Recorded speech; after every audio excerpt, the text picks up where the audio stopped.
agora o programa Educa Castanhal. Olá, estudantes da nossa querida Castanhal. A aula de hoje traz uma temática muito interessante, a Semana da Arte Moderna. E os professores fazem da sua prática uma verdadeira obra de arte. E agora vamos estudar com o professor Valque e a professora Leide Rose. Olá, queridos alunos e alunas da Rede Municipal de Ensino. Tudo bem com vocês? Eu espero que sim. Sintam-se abraçados e acolhidos em mais uma aula do programa Educa Castanhal. Gostaria de mandar um abraço forte para os alunos lá da Escola Ernestina Martins das Neves, lá da Agrovila de Iracema. Não esqueçam de acompanhar nossas aulas na TV, na rádio e se perdeu alguma aula, você ainda pode assistir através do nosso canal no YouTube. E hoje, queridos alunos, nós iremos ampliar nosso conhecimento para além do conteúdo programático. E como diz a expressão, vamos sair um pouquinho do cercado. Mas não se preocupe com o fato de estudarmos algo extra, porque após essa aula vocês irão entender melhor alguns assuntos do nosso conteúdo programático, como por exemplo, os poemas, os versos livres, contexto histórico e até nossas tão estudadas lendas. Como bom paraense, você deve estar se perguntando que arrumação é essa? Por que o professor está vestido desse jeito? Bom, é que hoje preparamos uma aula bem diferente e bem dinâmica, que envolve história, arte, literatura, e esse figurino aqui tem tudo a ver com o que iremos abordar hoje, pois vamos falar sobre a Semana da Arte Moderna e o que estava ocorrendo no Brasil no início do século XX. Mas vocês já ouviram falar na Semana da Arte Moderna, também conhecida como Semana de 22? Apesar do nome Semana, o evento ocorreu em apenas 3 dias, que foram 13, 15 e 17 de fevereiro. E essa semana, digamos que foi o marco, o ponto inicial para uma nova fase das produções artísticas, literárias e cultural. E para que esse importante evento ocorresse, muitas coisas aconteceram antes, como por exemplo, em 1917, a polêmica exposição de Anita Malfatti, que foi duramente criticada por Monteiro Lobato, que achou a exposição um horror, um exagero.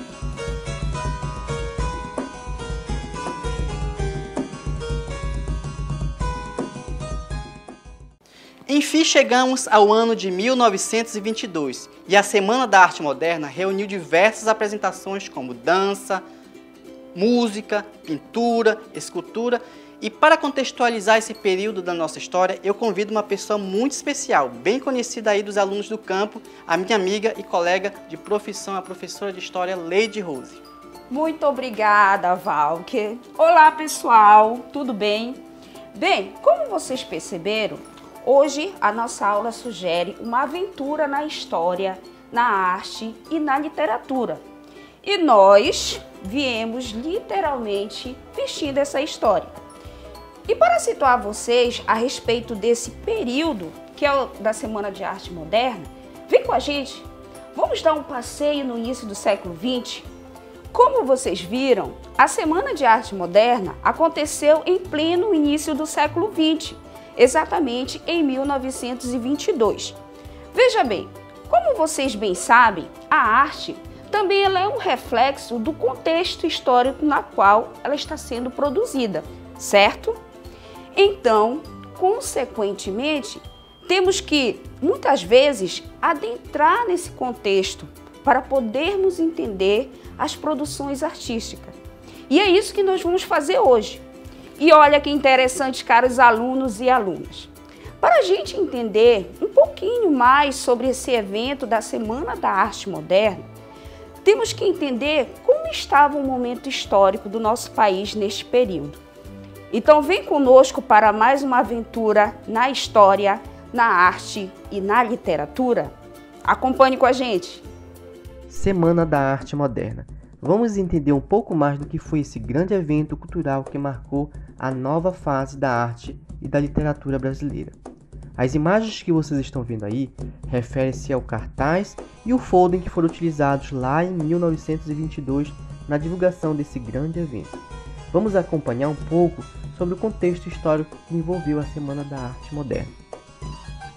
Bom, no centenário da independência do Brasil e após o fim da Primeira Guerra Mundial, nosso cenário artístico vivia sob forte influência das vanguardas europeias. Assim, as produções artísticas brasileiras tinham muito a ver com a arte que era produzida lá fora. E na época, o Brasil estava começando o processo de industrialização, e os filhos da burguesia, cheios da grana, iam estudar lá na Europa. Tínhamos também a chegada dos imigrantes europeus aqui no Brasil, e tudo isso contribuiu muito para que essa grande revolução artístico-cultural viesse a acontecer aqui no país. Mas afinal, o que foi a Semana da Arte Moderna? Para começar, esse evento ocorreu entre 11 a 18 de fevereiro de 1922, na cidade de São Paulo, e esse evento reuniu artistas de várias áreas, como da pintura, da escultura, literatura e música, de modo que todas se influenciaram de alguma forma, e não focando apenas na corrente literária como se pensa normalmente. Os idealizadores foram artistas brasileiros que começaram a despontar no cenário artístico da época e que depois viraram verdadeiras lendas da arte brasileira.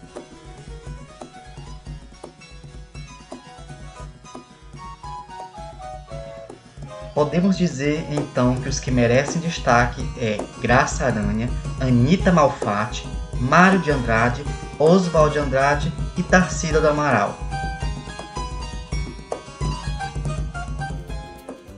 Bem, primeiramente, para compreender esse contexto, vamos lembrar de dois acontecimentos importantes que marcaram um século antes, o século XIX, e que influenciaram profundamente no nosso país e teve um reflexo direto na semana de 22. Esses dois fatos são extremamente importantes para entendermos a Semana de Arte Moderna de 1922. Acompanhe comigo. 1922 marca o centenário de quê? Justamente é o que vocês estão pensando aí do outro lado da telinha. A independência do Brasil, que recentemente comemoramos.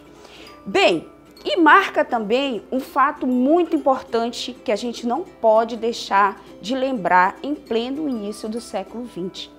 O Brasil acabou de se tornar uma república, lá nos idos de 1889. Não é, Valque?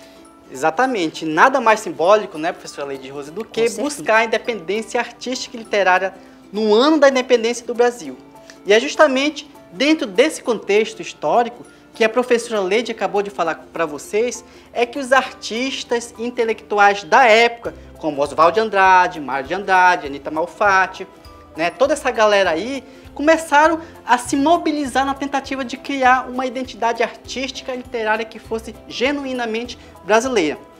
Pois, até então, o que tínhamos aqui no Brasil, em termos de pintura, música, literatura, seguia os padrões estéticos europeus mais tradicionais. E é dentro desse cenário que surge a manifestação artístico-cultural que mudaria o rumo da arte e da literatura aqui no Brasil. E é graças a esses artistas que temos hoje uma literatura chamada de brasileira. Exatamente, professor Valque. E olha só, caros alunos e alunas, ocorreram grandes transformações no nosso país. Para entendê-las, vamos acompanhar essa animação? Acompanhe conosco. O aumento da população, principalmente nas áreas urbanas, foram intensas. Cidades como Rio de Janeiro e São Paulo se tornaram metrópoles e outras capitais também cresceram, como o caso da nossa capital, Belém, que já vinha do processo de urbanização desde a Belle Époque. Contudo, ainda predominava a vida agrária, com a valorização do café e as velhas políticas das elites oligarcas, embora viessem entrar em crise neste mesmo período, tais como as políticas dos governadores e a política do café com leite.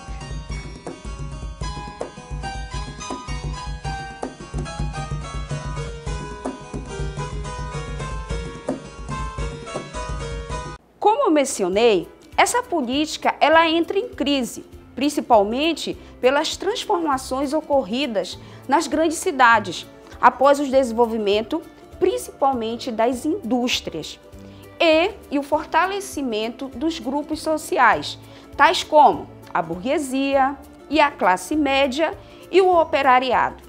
E mais, neste momento, neste período, surge principalmente o principal veículo de comunicação do nosso país, que é nada mais, nada menos do que o rádio. Esse contexto de transformações do início do século XX marca o centenário da nossa independência. E não esqueçam, nós acabamos de nos tornarmos uma república. E esses novos segmentos que vão surgindo dentro da sociedade vai se transformar.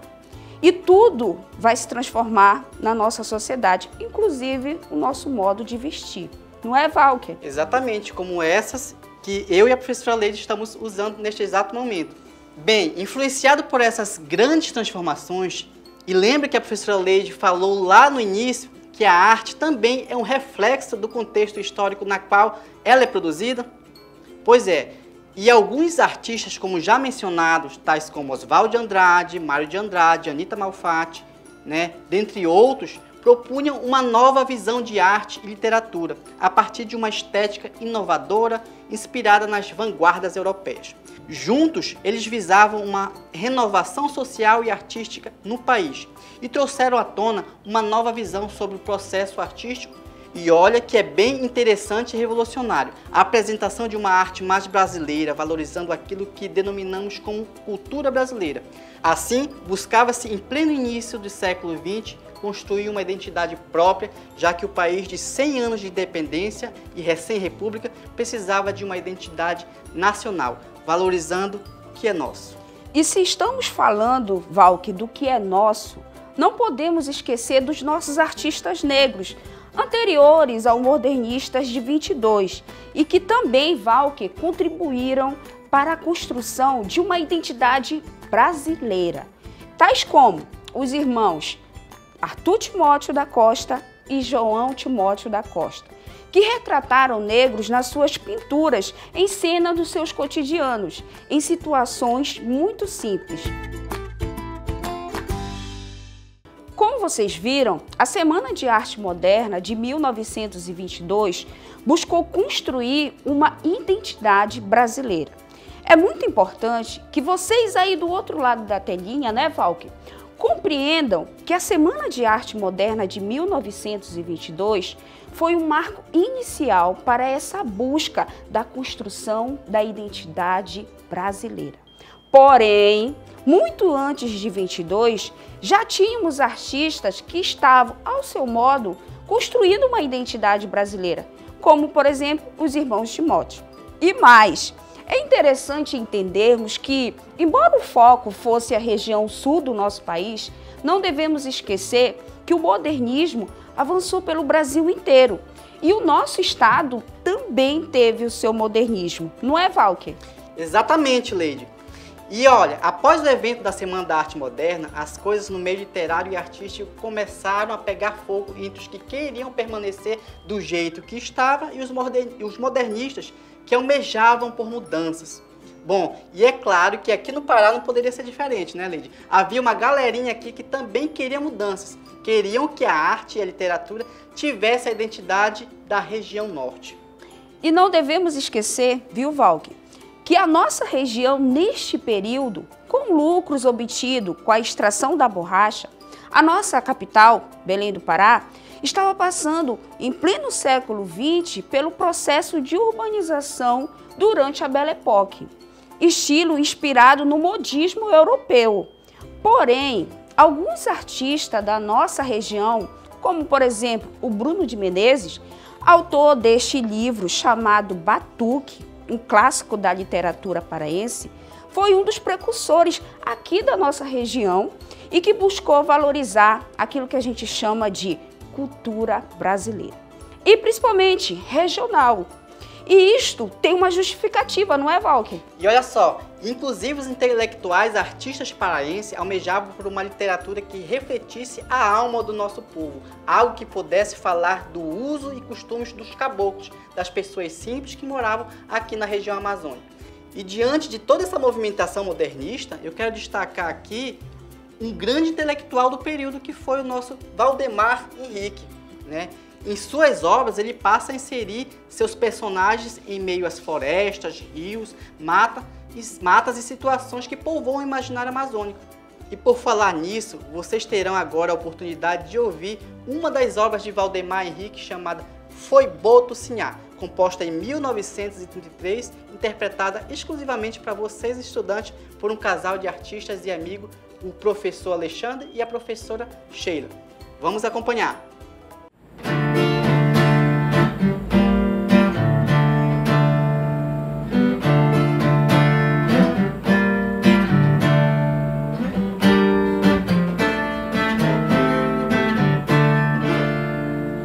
Tajapanema chorou no terreiro, Tajapanema chorou no terreiro, e a Virgem Morena fugiu pro costeiro.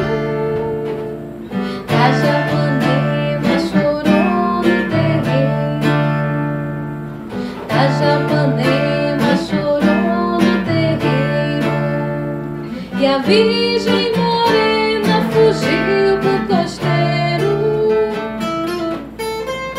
Foi Boto Sinhá,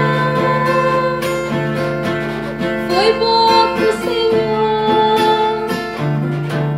que veio tentar a moça levar no tal do sarau. Quem lhe tocou foi Boto Sinhá, foi Boto Sinhá. Tajapanema se pôs a chorar, Tajapanema se pôs a chorar.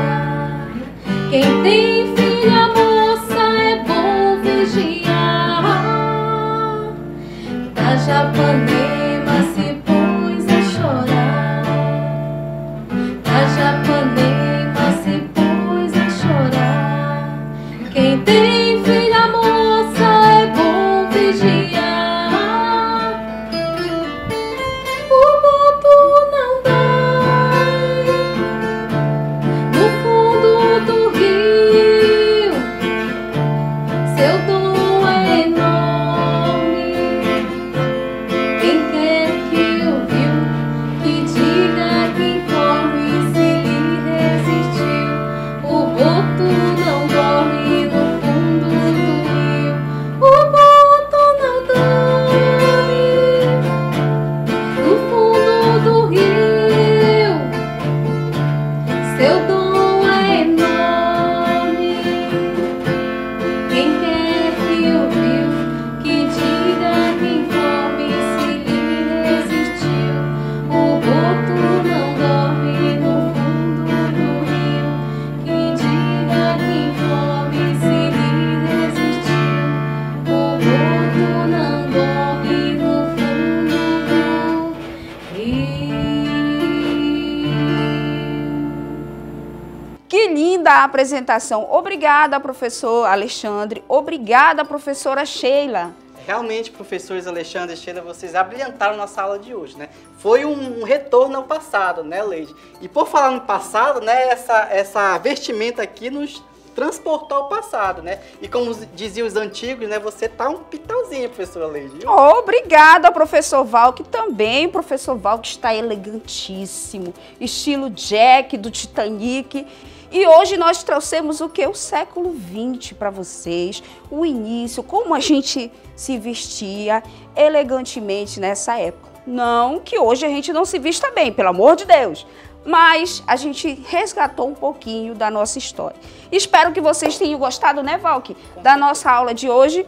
Fiquem todos em paz. Qualquer dúvida, mandem sua dúvida pra gente e assistam a nossas aulas no canal, se por acaso perdeu. Um forte abraço a todos e até a próxima aula. Tchau, tchau! Parabéns, professores, pela criatividade e competência no desenvolvimento de suas aulas. E para os professores e alunos que já retornaram à rotina escolar, um abraço carinhoso. Para quem deseja continuar acompanhando o programa Educa Castanhal, nós estamos transmitindo o programa pela TV, rádio e posteriormente estarão disponíveis nas redes sociais.